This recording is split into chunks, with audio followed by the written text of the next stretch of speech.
హెబ్రీయులకు రాసిన పత్రిక 11వ అధ్యాయం 5వ వచనం. విశ్వాసమును బట్టి హనోకు మరణము చూడకుండునట్లు కొనిపోబడెను. దేవుడు అతనిని కొనిపోయెను గనుక అతడు కానబడలేదు. అతడు దేవునికి ఇష్టుడై ఉండెనని సాక్ష్యము పొందెను. హనోకు దేవునితో నడిచాడు. నీవు ఎవరితో నడుస్తున్నావు? అతడు లోకంలో ఎక్కడా కనిపించలేదు. దేవుడు అతన్ని అద్భుతంగా తీసుకువెళ్ళాడు. విశ్వాసమే దేవునికి ఇష్టులుగా మార్చుతుంది.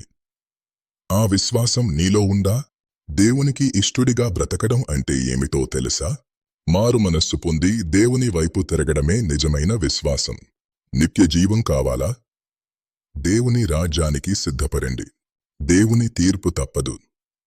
పాపమును విడిచిపెట్టు. నీ జీవితం ఆ త్రాసులో ఎలా ఉంది? దేవునికి భయపడు. యేసుక్రీస్తు నీకోసం తన ప్రాణాన్ని ఇచ్చాడు. ఆయనే మార్గం. సిలువ చెంతకురా. నీ పాపాలకు క్షమాపణ పొందు. సమయం మించిపోతోంది. నేడే రక్షణ దినం. మారు మనస్సు పొందు. నువ్వు ఏ మార్గంలో వెళ్తావు? దేవుని మార్గమా లేక లోక మార్గమా?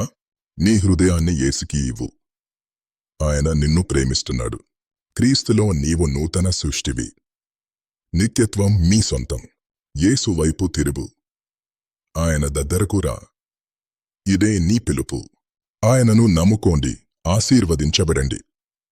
ఆమెన్.